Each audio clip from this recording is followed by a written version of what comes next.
Good day everyone, I am Raymart Bihupilio. And I am Christy Gallardo. And today we will be conducting an interview for our practical examination in the subject of effective communication. Together, ari kami gali upod sa amon nga interviewee. So ma'am, ano gani ang imong nga name ma'am?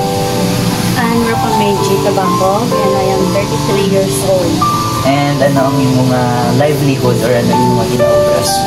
Nang may small business na kami na Bolivia ginagmay para sa kadadlong tanan na may income lang. So guys, ma-proceed na ta sa aton nga questions para sa aton nga interview. So the first question is, ano ang gahatag sa imo inspirasyon para ipadayon mo ang imo nga negosyo? Para makabulig man sa akong bana sa matagadlong ang tanan para mahatag ko man kinahanglan sa mga kabataan. Kanami manina guys nga sa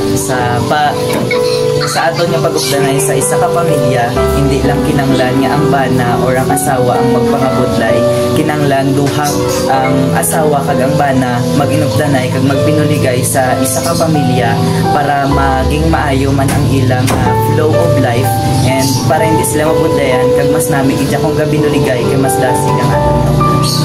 Salamat sa first nga question kanami. So here's the second question.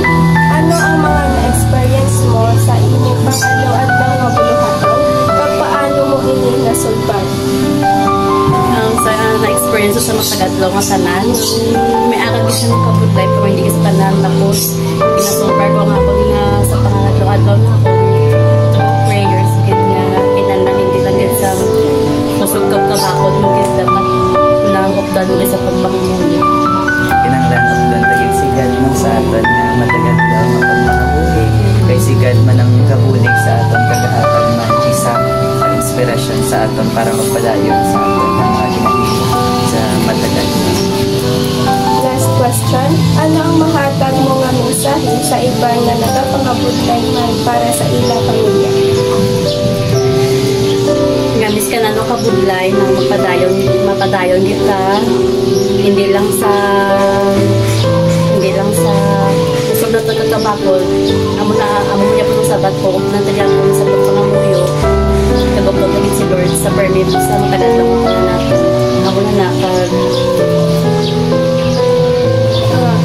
Jakto nga maski ano kabudlay sa aton nga pangabuhi nito kid mag trust kay God kay wala sa imposible ka. So makita ta sa mga sabat sa aton nga interviewing nga she focused more on gid kay God ka, especially sa pagpangabutlay naton sa matag adlaw kinahanglan isa gid sa inspirasyon naton ang Ginoo kag ang aton nga pamilya. Sa adlaw-adlaw idalon ginaton sila sa aton nga pagpangabudlay kay sila man nagahatag sa aton sang kusog kabakod kag inspirasyon, especially sa pinakabudlay naton nga situation. Paminsaron tagid nga hindi lang kita nagakabuhi para lang sa aton kaugalingon, hindi para man sa aton nga mga pinalangga nga pamilya. So para sa imo para sa amon nga mga estudyante, ano ang mahatag mo nga mensahe para sa amon, especially sa Bongga Eskwela kami, ano ang mahatag mo nga maayong message para sa amon? Ang mahaba ko lang sa inyo nga misal naman pod kabudlay financial nang mapadayon di kamo kay nga sa uli wala may mahatagan ninyo nga tingkanan nga iban nga sa Tagalog pa kayamanan kundi amo lang ginamahatag nila nga makabulig sa inyo nga sa mintras madala ninyo asa makapamilya kamo sa uli.